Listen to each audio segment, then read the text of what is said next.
Okay everyone, welcome back to the channel and welcome back to another track guide and setup for this week's daily race C. So we're back with Fuji in Group 3. I'm driving the Mazda. This is the car that we started to realise suited me the most, and we've managed to get a setup that I think works pretty well. It seems really comfortable for me to drive. It may vary depending whether you're on a controller versus wheel, but this setup works really well on the wheel that I've found so far. So I'm going to go through the track guide, show you all the break points, try and show you how you can excel in terms of getting a lap time in for time trial. And just so you know, this setup works really well in the race as well. So make sure you use it in the race if you're going to try it.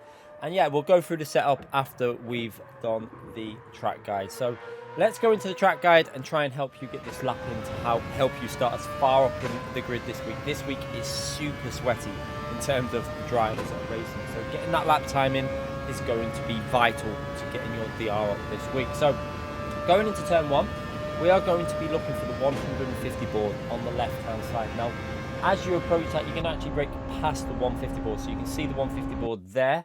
Now we're going to brake a little bit past that, so keep your eye on the braking inputs as we just go past it. You can see just going on the brakes a little bit past that 150. Now we're going to brake in a straight line and keep it as far to the left as possible. You can see left hand tire onto the curb, and then we're going to try and rotate it in just as you go past this white line in front of you here. You can see we're going to rotate it in, and we're going to try and get as close to the curb as possible, down to first gear, then back up to second gear, and then onto the throttle as we put that power. And you can see obviously the trail braking going into that corner to rotate it in, and then now we're going into this really fast left hand corner.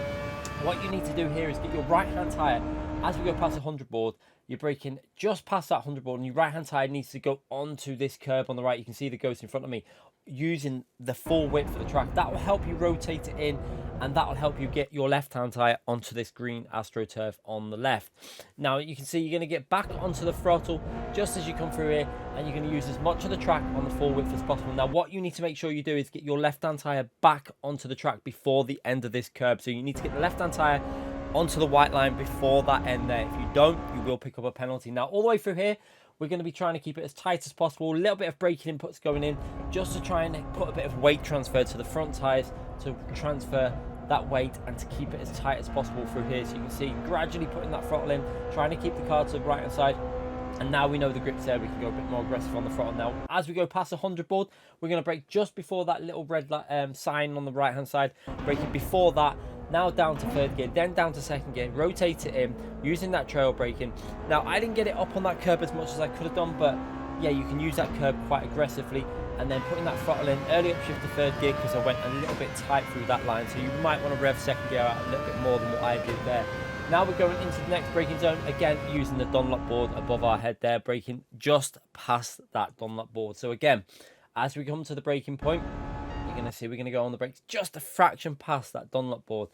And again, heavy braking, straight line, downshift through the gears, use the full width of the track. Again, you can see using the full part of the curb to enter into this corner. And now we're going to go down into first gear, and then you can see using the curb. I could have been more aggressive on that curb than what I was there. And then we're going to go back up to second gear just as we put the throttle in here. So in the throttle, and then up to second gear, use the curb on the left, and then again Astro on the right. Use as much of that as you can. Be careful you don't hit too much of that bollard. You can pick up a penalty, but you can be quite aggressive there. And then just before the grass and the curb meets there, or the Astro, you're going to get on the brakes just at that point there.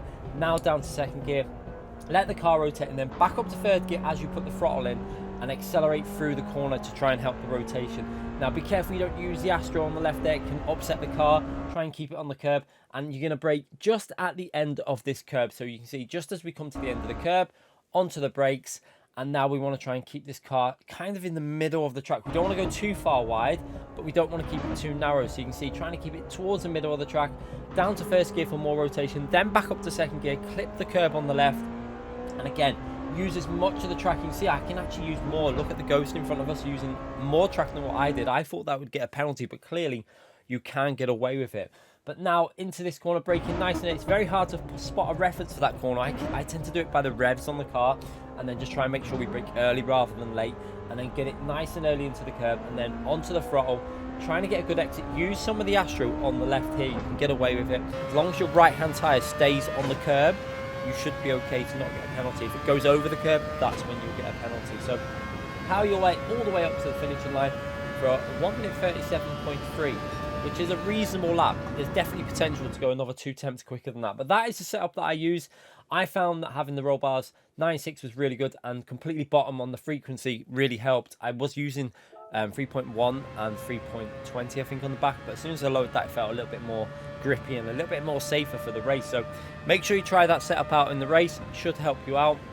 And now we're going to watch the lap from chase camera with the kilometers an hour on for you people that use kilometers an hour. You're going to really see what I'm talking about when I say about using the full width of the track. Now you're going to see it up here. So like I say, going into this fast left-hand corner, you want to use as much angle into the corner as possible. So keep your eye on the right-hand tyre, all the way up on the curb, almost onto the grass.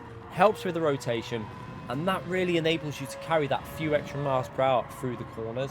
Now you can see as we're going through here, you can see about that little bit of braking inputs going in every now and then, just to try and put that weight onto the front, and then swinging it into his left. And you can see I could have been a little bit more aggressive on there, using a bit of the Astro you can get away with, but managed to get reasonable exit. You've got to be careful on that exit as well, that you don't run too far wide and pick up dirty tyres, which will then affect you into the braking zone under the Dunlop bridge, or I should say Dunlop board. But then into the braking zone again, down to first gear, use the curb. Could have been more aggressive there, used a bit more AstroTurf, would have got a bit more rotation all the way through this sector. So yeah, maybe a 10th loss with not using as much of the Astro as possible there. But again, into this corner, using that third gear rather than the second gear, keeps the car smoother on the acceleration. And then again, not running the full width of the track there, but getting it into the curb nicely.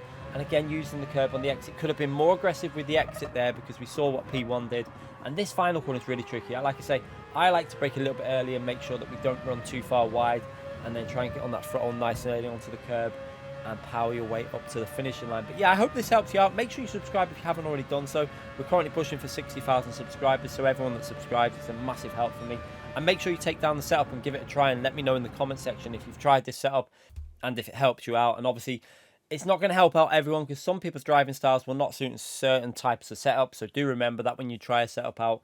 But yeah, hopefully it will help you out. Hopefully it'll improve your trial time. Hopefully it'll help you out in the race. And I'll be trying to get more of these up as they incorporate more setups into daily races, to try and help more people enjoy these daily races. But yeah, hit the like button, subscribe, and I'll see you for more videos in the future. Thanks again for watching, everyone.